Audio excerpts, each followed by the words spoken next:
السلام عليكم، ازيكم عاملين ايه؟ يا رب تكونوا كويسين. النهارده بقى جايلكم بحاجه بسيطه وحلوه قوي، واللي هي الفيونكه دي. طبعا الطريقه سهله جدا وما بتاخدش وقت طويل خالص، بالعكس هي اخدت مني اقل من ساعه كمان. فيلا بينا نعملها مع بعض. اول حاجه هنستخدم الخيط القطن باللون ده او اي لون تاني اللي انتوا عايزين، بس انا المره دي هستخدم اللون الاصفر ده. وتاني حاجه معانا وهو اللون البيج ده، او ممكن يعني عادي اللون الابيض عادي جدا. بس اهم حاجه لازم يكون معانا لونين، اصفر وابيض او بيج، او ممكن اي لون تاني اللي انتوا عايزين، ازرق احمر اي حاجه ومعاها اللون البيج او الابيض. يعني بمعنى اصح لازم يكون معانا لونين، يعني اي لون اللي انتوا عايزين، واللون التاني يكون ابيض او بيج.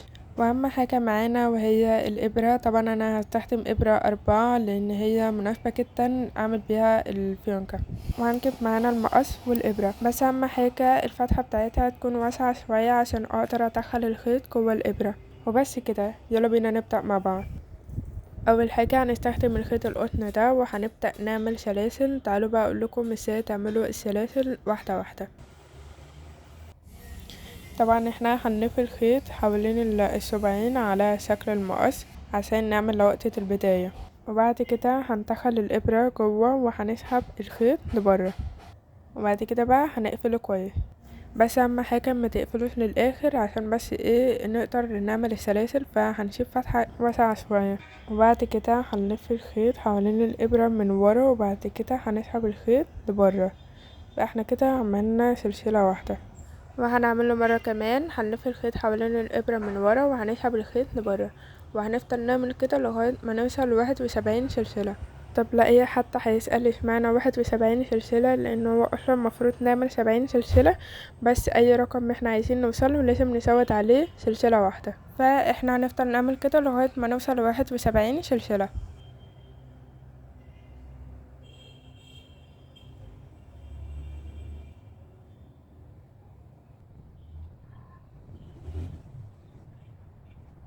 ودلوقتي احنا بقى كده خلصنا 71 سلسلة، فهنبدأ بقى نعمل بقى الغرز. وبعد كده هنعمل عمودية باللفة في الغرزة التانية. هنلف الخيط حوالين الإبرة من ورا، وبعد كده هندخل الإبرة جوه الغرزة التانية. يعني دي الغرزة الأولى، الغرزة التانية اهي. يعني هنسيب الغرزة الأولانية وهندخل في الغرزة التانية. هندخل الإبرة جوه، وبعد كده هنسحب الخيط لبره. هيبقى معانا 3 حلقات.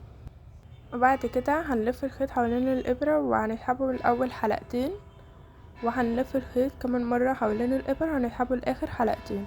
يبقى احنا كده عملنا عمود من لفة. طبعا احنا بنسيب الغرزة اللي جنبها وبنعمل على الغرزة اللي بعدها. وبعد كده هنزود سلسلة، يعني بعد ما عملنا عمود باللفة هنعمل سلسلة كمان.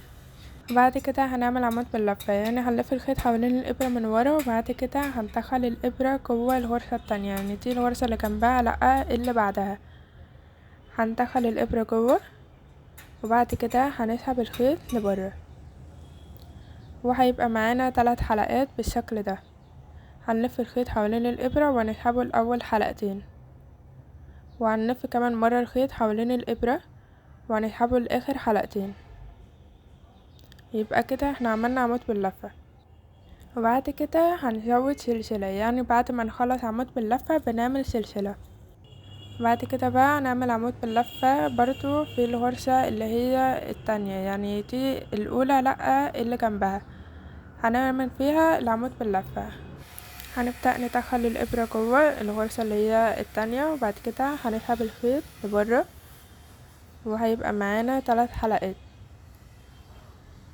وبعد كده هنلف الخيط حوالين الإبرة ونسحبه الأول حلقتين، وهنلف كمان مرة الخيط حوالين الإبرة ونسحبه لآخر حلقتين. يبقى احنا كده برضو عملنا عمود باللفة. وبعد كده هنزود سلسلة واحدة، وهنفضل نعمل الشكل ده لغاية ما نوصل لآخر سلسلة.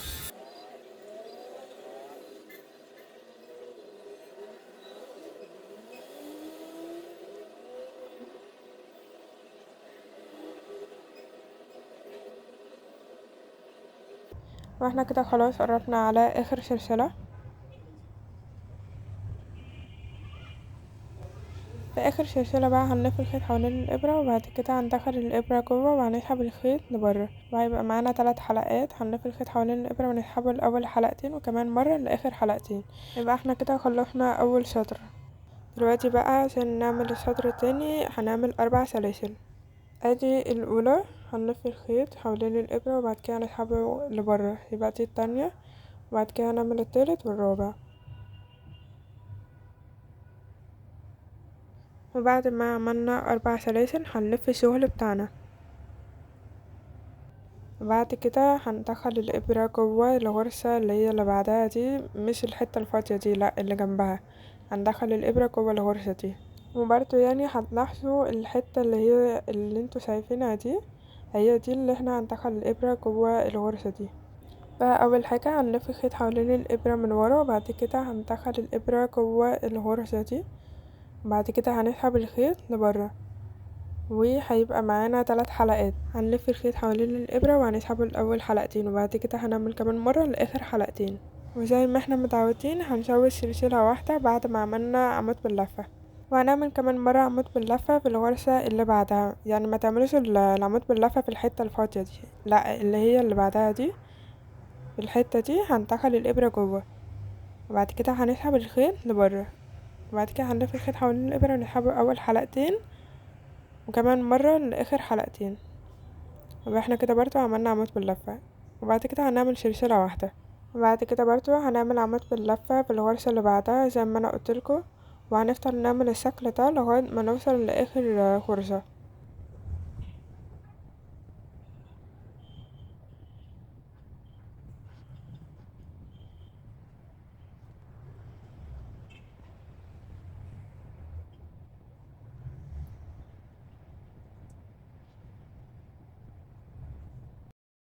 دلوقتي بقى خلاص فاضل اخر حتتين ونكون خلصنا السطر التاني.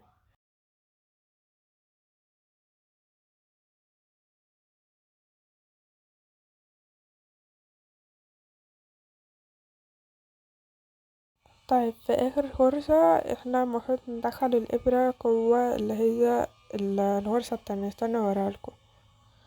هنلف الخيط حوالين الابرة من ورا، وبعد كده هندخل الابرة جوه اللي هي الغرزة التانية. فاحنا دلوقتي هنعمل عمود باللفة في الغرزة التانية، يعني دي اللي جنبها اللي هي الغرزة الاولى، لا اللي جنبها زي ما انتوا شايفين، دي الاولى، التانية اهي، دي الغرزة التانية. طبعا هنلف الخيط حوالين الابرة من ورا، وبعد كده هندخل الابرة جوه الغرزة التانية وهنسحب الخيط لبره، وهيبقى معانا 3 حلقات. وبعد كده هنلف الخيط حوالين الابرة ونسحبه الاول حلقتين، وهنلف كمان مرة ونسحبه لاخر حلقتين. يبقى احنا كده عملنا عمود باللفة في اخر غرزة. ودلوقتي بقى هنعمل السطر التالت زي ما احنا عملنا في السطر التاني، هنعمل 4 سلاسل.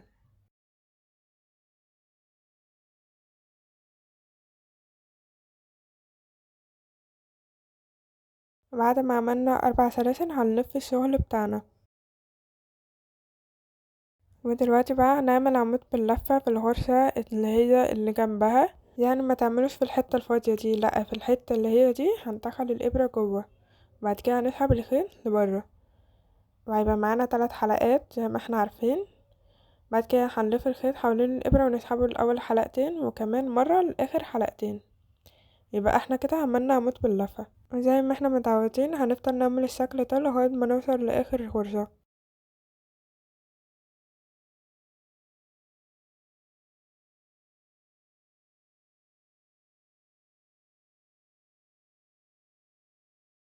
ودلوقتي احنا خلاص قربنا نخلص السطر التالت، بس انا بعتذر على الاضاءة عشان هي مش واضحة شوية، بس انا بحاول ان انا اوضح لكم على ما اقدر.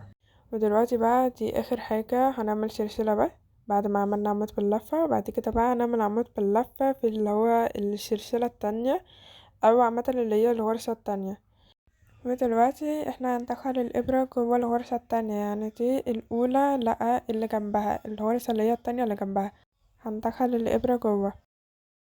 بعد ما دخلنا الابرة جوه هنسحب الخيط لبره، وهيبقى معانا 3 حلقات. هنلف الخيط حوالين الابرة ونسحبه الاول حلقتين وكمان مرة لاخر حلقتين. يبقى احنا كده خلصنا السطر التالت. احنا كده يعتبر خلصنا اللون ده، فهنزود سلسلة وبعد كده هنقص الخيط بالمقص.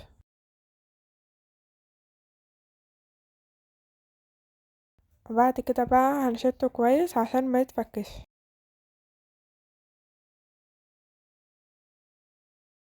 ودلوقتي بقى هنستخدم الإبرة دي عشان ندخل الخيط لجوه. وبصوا بقى الطريقة اللي أنا بعملها عشان تعرفوا تدخلوا الخيط جوه.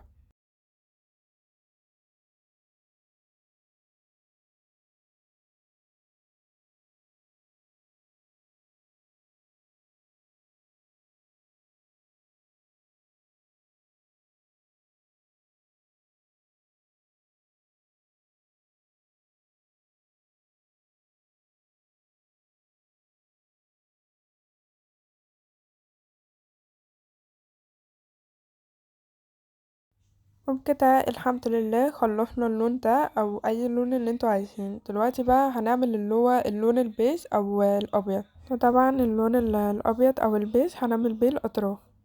هنبدأ نعمل بيه العقدة البداية. هنلف الخيط حوالين الصباعين على شكل المقص، وبعد كده هندخل الإبرة جوه وهنسحب الخيط لبره، وبعد كده هنقفله.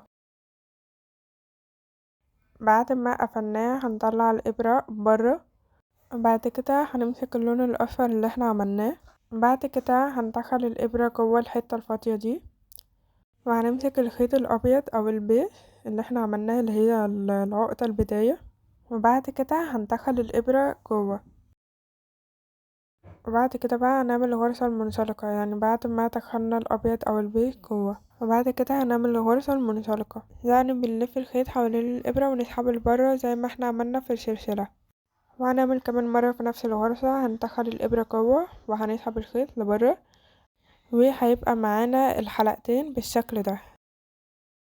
هنلف الخيط حوالين الإبرة ونسحبه لبره الحلقتين، ويبقى احنا كده خلصنا أول حتة. فهنكمل في الحتة اللي هي اللي بعدها، الحتة الفاضية دي هنعمل فيها 3 غرف منزلقة. هندخل الإبرة جوه وهنسحب الخيط لبره، هيبقى معانا حلقتين. هنلف الخيط حوالين الإبرة ونسحبه لبره الحلقتين دول، وهنعمل نفس الشكل ده مرتين في نفس الغرفة.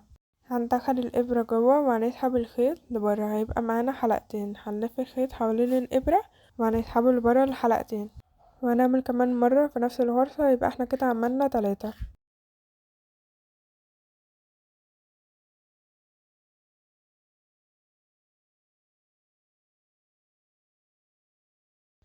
طبعا بقى هنعمل نفس الشكل ده لغاية ما نوصل لنقطة البداية.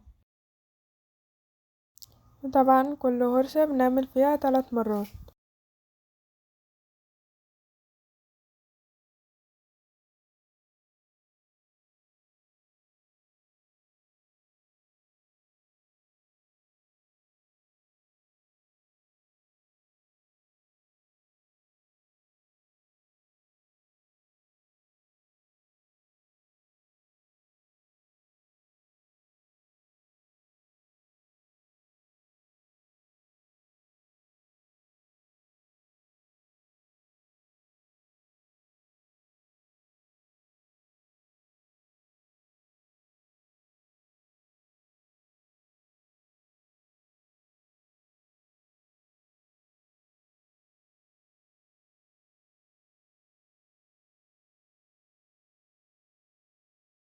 ودلوقتي بقى خلاص احنا كده خلاص قربنا نخلص. ففي اخر حتة فاضية دي هنعمل فيها غرزة منزلقة واحدة بس. يعني لو فاكرين ان في البداية احنا عملنا مرتين بس، فاحنا دلوقتي احنا هنعمل فيها غرزة منزلقة. يبقى احنا كده عملنا 3 مرات في نقطة البداية.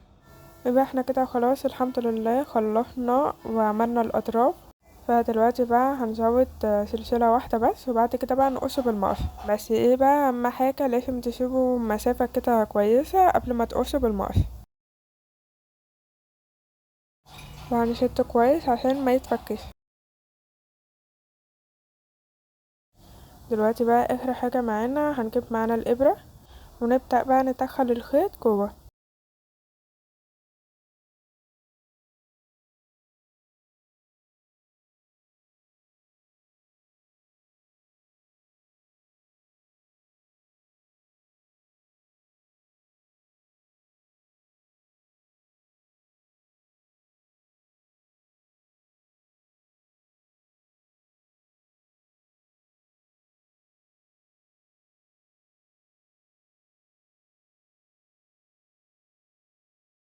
كده بقى الحمد لله خلصنا بقى اللون وخلصنا الأطراف. فاضل بقى ان احنا نعمل لشكل الفيونكة.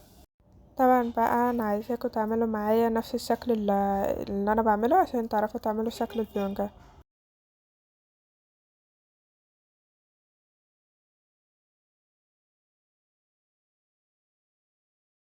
هنجيب بقى معانا الخيط اللي هو نفس اللون بتاع الفيونكة دي، هنحط في النص وبعد كده بقى نلف الخيط كويس قوي.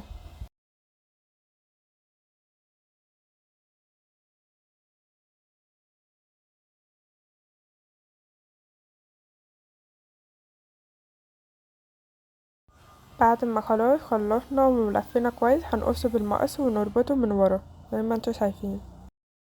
ودلوقتي بقى اخر حاجة هنجيب معانا الابرة وهندخل بقى الخيط جوه.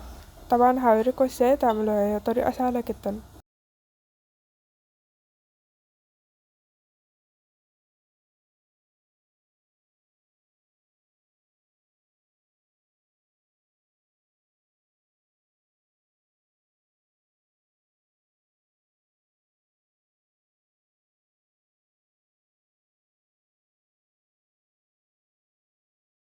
وبكده خلصنا الحمد لله وعملنا الفيونكة. بجد يا جماعة شكلها بجد تحفة. طبعا انا عاملة منها اتنين، واحدة لونها بينك وواحدة لونها اصفر.